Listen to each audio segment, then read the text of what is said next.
business trip. Did the people move around? It does tingle a little bit.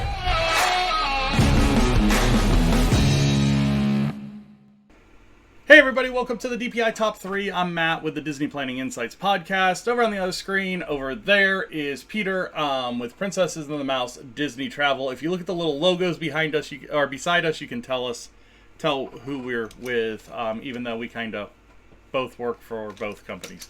So, we'll make it as confusing as possible. How the top 3 works is I have a bag of chips. We're going to pull out a chip. We're going to have a random category tonight, and we are going to have 20 seconds to come up with our top 3 or our bottom 3. Oh, crap. Favorite things. Oh, he puts his thinking cap on, so he is ready to go, and our chip tonight is going to be number 21. Favorite things at Disneyland Paris? No. Even though that's a great idea, it is not. I haven't been there. It would just be your top 3. All right, we're going to go outside of the parks tonight.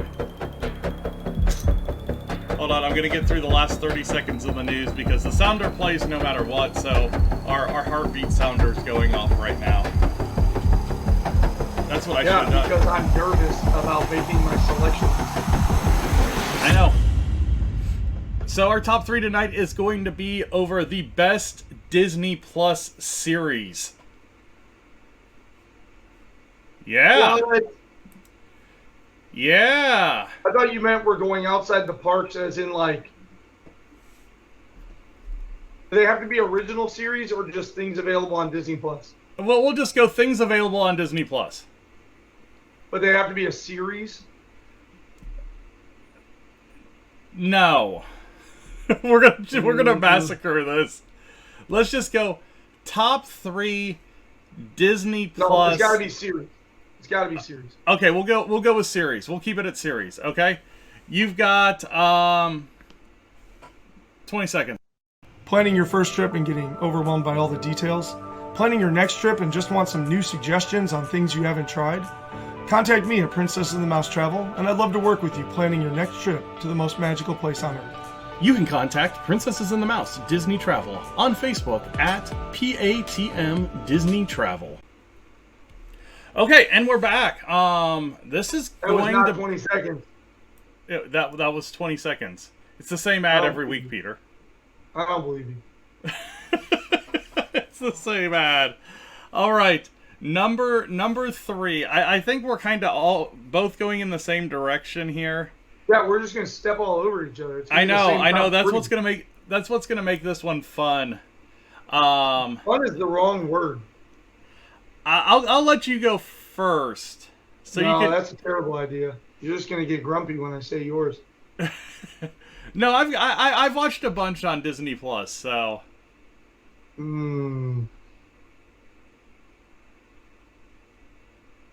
See, okay, all right. We're gonna start with and then here's the thing. Like, there's so many crossovers. Like, what counts? Okay, we are gonna go with it's on Disney Plus, but you can get access to it other ways. We are gonna go with Star Wars: The Clone Wars. Okay. All right. So like it. What is fantastic if you are a Star Wars fan and like the original trilogy and the prequel trilogy and the Skywalker trilogy with Rey, like, great, but there is so much Star Wars lore that kind of happens from movie 2 to movie 3 in the prequel series. Yes. And the Clone Wars does a fantastic job of unpacking all of that. And you really actually see Anakin's sort of, right? You sort of like leave movie 2 with Anakin, I don't know, starry-eyed, to all of a sudden movie 3, he's like a man on the edge of his last rope. And, right? Like, yeah, that makes a big jump between those movies. Right. He goes from like Danny Glover to Mel Gibson. for the Lethal Weapon fans out there, right?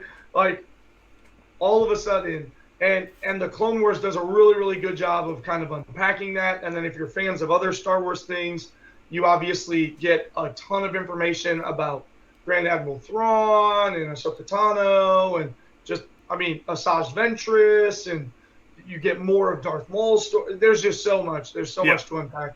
I can't even go into it all. But if you are a Star Wars fan and you did not know that the Clone Wars is on Disney Plus, then you need to get your butt over there and start. It's going to be it. Well, there's you got your 5 seasons now. Out. Yeah, and they're talking about bringing it back again. So, well, that's what Dave Filoni, who's kind of behind The Mandalorian, behind the Bad Batch. This is where he really got his. My whole top 3. Yeah. This is where he got his chops wet with the Star Wars stuff. He was kind of the man behind the Clone Wars and creating these stories. So if you like those series that are newer to the Disney Plus arena, go back and watch the Clone Wars, because it's the same type of storytelling in that series, just with a different timeline. So. Mm-hmm. Yeah, I'm gonna stay. I'm gonna stay there for my number 3 as well, and I'm gonna go with the Bad Batch. The Bad Batch is it's a fantastic series. We are in season 2 now on Disney Plus. It is currently running season 2, and basically it follows the story of 5 stormtroopers, the clones that were kind of defective, and when Order 66 happened, they didn't get the message. So they're this kind of unique unit of individuals, and it follows their story from the cloning facilities to these adventures that they've kind of run away from the Empire and are doing their things on their own. So really, really good storytelling. Again, Dave Filoni and that kind of crew again. It's been really enjoyable watching the last, like I said, we're in the middle of season 2 right now. So just really, really great storytelling there. So let's go ahead and let's get into our number 2. Yep, it's all over on you. Okay, I am going. So we could literally sit here and talk about all of Star Wars, and I'm sure I might fall back to Star Wars for number 1, because I could go 3 directions. I can't too. I'm just waiting to hear what you say. I am going to jump out of Star Wars for at least this one. I might even have a surprise number 1 pick, but we'll see. So I'm going to go with WandaVision. WandaVision absolutely deserves a mention on the top 3 series to go and watch. If you are, honestly, whether you're like a mild fan of the Marvel or a huge fan of the Marvel, WandaVision was something unique in and of its own right. Just like, I don't even, psycho thriller / partially comedy / you go in expecting, I totally expect to see like Marvel superheroes everywhere and Marvel, and it's not that. It is very focused, but builds a story really well. It is just a really, really impressive show. No word of a season 2 yet, even though many people would love to see it. But just a really, really amazing show. And then about halfway through the series, you sort of like start seeing what's going on from 2 angles without spoiling anything for anybody out there. Yeah. And then it just gets like beyond amazing. You're sort of like curious for the first, 2-3 episodes, and then all of a sudden you're like, what is happening? Yeah. So just a really, really great, fantastic show. WandaVision over on Disney Plus. Yeah. And really that was what's gonna launch kind of some of the Phase 4 movies in Marvel as well. It really laid some of the groundwork for some of that Phase 4 stuff that's happening. So, really good watch there. For my number 2, I'm going to go outside of kind of the franchises. I'm going to go to prop culture. Prop culture was a fantastic show where they went into the Disney archives and sometimes outside of the Disney archives, because they ended up finding one of the items in a garage sale of all things. But finding these unique pieces of Disney history and telling their stories. One of them is the Flynn's arcade sign from the original Tron movie. Mary Poppins handbag. Just really, really cool pieces of Disney history. And I think it was like an 8-part series where they go through and they really focus on one piece of history and tell the story and talk about some of the people that may have owned it after it was used in the movie or how it got lost or whatever. And it really, really, really well done. Good storytelling. And again, it's Disney, so hopefully it's good storytelling. But it really made an interesting series out of really just pieces of unused props that are sitting in the Disney archives. I mean, it was really cool to see some of those items. So that is my number 2, prop culture. So let's go ahead and let's get over to our number 1 choices. Man, there's so many. All right. Well, I'm gonna let you have the big guy. No, I'm not. Okay. I'm not taking it. Are you really not? I'm not taking it. I've got a better number 1. No way. Yeah. You have a better number. First of all, honorable mention. I almost brought up Monsters at Work. Monsters at Work is fantastic. Just for the record, honorable mention before I do my number 1. That was about to be my surprise number 1, but if you're not going to do it, we have to do it. Like the creme de la creme of Disney Plus is Mandalorian. Yes. And I'm going to cross over Mandalorian into Book of Boba just because it's kind of a same side story. Arc. It is. It's a side arc, and then Mando even comes in to kind of help him with the Tatooine issue, and so it was sort of like Mandalorian season 2.5. Yeah, it's what they did with The Lion King. Yeah, right, yeah. You all of a sudden hear the story from Timon and Pumbaa. So, yeah, so honorable mention of Monsters at Work, but obviously Mandalorian. You can't have a top 3 on Disney Plus and not bring in Mandalorian, which is why I was going to let Matt have it, but he clearly has something up his sleeve, so I'm intrigued. I was in between this and a couple of other series. I do think that Clone Wars is absolutely amazing, but now hearing the list, I wish I wouldn't have put in Clone Wars to put in other things. I don't know. There's so much content on Disney Plus, but obviously Mandalorian is absolutely amazing.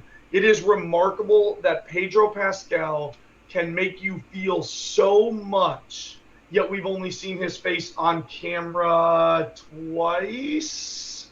Two episodes, yeah.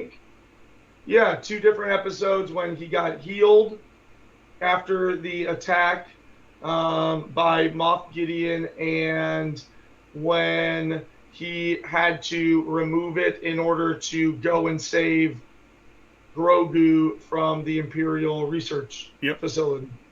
Like those, right? I think those are the only 2 times we've seen his face.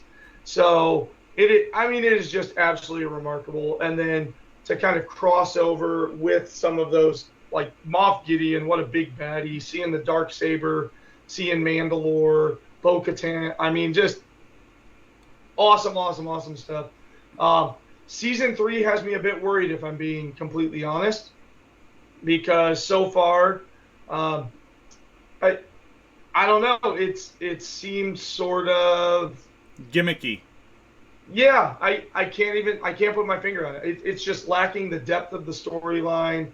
It just sort of seems like we're bopping all over the place to do nothing of consequence.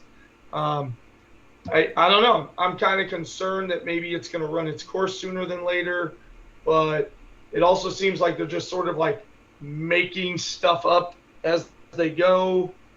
I don't know, still a phenomenal series, like just absolutely amazing to also see like Luke Skywalker in season 2, and they're season 1 and 2 are so amazing. I'm only comparing or concerned with season 3 right now because it is lacking the holy crap of what season 1 and 2 were. Yeah, so, yeah. I mean, there's still hope. It's a little disheartening that the episodes went from like 50, 60 minutes long to now they're pulling like 40s. So that's again part of the. Are we just throwing out episodes to throw out episodes? Are we being irresponsible with the storytelling? Or are some of those budgetary things striking? Yeah. I mean, it could very well be. But anyway, fantastic show. Matt, what is your number one if it's not Mandalorian? So my number one was kind of the secondary reason that I purchased Disney Plus a couple of years ago. And it was for the Imagineering story. And the Imagineering story is a fantastic, in-depth look at basically like the first 15 years of Disney. From the park side, basically. So it starts basically before Disneyland opens, and it ends right as Disney World is about to open, because it kind of gets into the Roy Disney stuff and that kind of stuff on that show. It is exceptionally done. Some of the footage that they have from building the parks and that kind of stuff is phenomenal to see. Some of the stories about what happened on opening day, where the asphalt wasn't cured yet and women were losing their heels because they were just sinking into the asphalt as they were walking. Just really, really good story. And if you're a Disney fan and you have Disney Plus, it is very much a must watch, to get a really cool backstory on the parks and everything that goes on with the parks and everything that went into the gamble that was the parks, because both sides in the States, on the US side and on the California side and on the Florida side, were huge risks.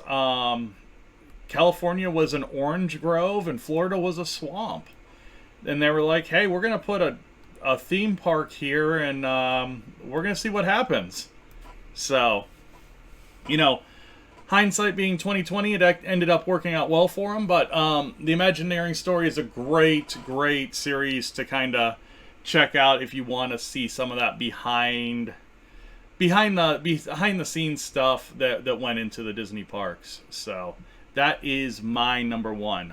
Before we get out of here, if you want to submit your suggestion for a top 3, go over to the website, patmdisneytravel.wixsite.com/planning. Up in the top right corner, you can put in your top 3 suggestion. And Peter, where can people find you? Noblesville, Indiana. Yeah, I mean, if they want to come shake your hand or pet your beard, but I think this thing's about to go away before Friday, though. I don't think I want it down in Disney because it's supposed to be like 90 degrees. Anyway, over on Facebook's the best place. Check out Princess and the Mouse Travel. As I said earlier, well, I said it in the news and notes show, so depending when you're watching this, you did or did not hear this. Bunch of deals available for the better part of the rest of this year, all the way through the early parts of fall. And would love to work with you and get things figured out. I always love listening to people talk about how daunting and scary planning a Disney trip is. And then I just love to just take all that weight off of your shoulders and just let you know that it's really not all that. It's 3 or 4 big important things that need to be done with a bunch of little ancillary stuff through just a couple of quick conversations. By quick, I mean about an hour apiece. Spend about 3 hours on the phone with me, and your entire Disney vacation will get planned. And not all 3 hours at once, like 40 minutes here, 30 minutes here, hour here. We'll get it all planned and taken care of and get you down there having a fantastic time, whether it be Disney World or Disneyland or a cruise or maybe even Disney Paris. Yeah. Hey, thanks for checking us out today. Don't forget to hit those like and subscribe buttons to help out the channel. Also, if you're looking for some more Disney content, check this out. I think you're going to like it.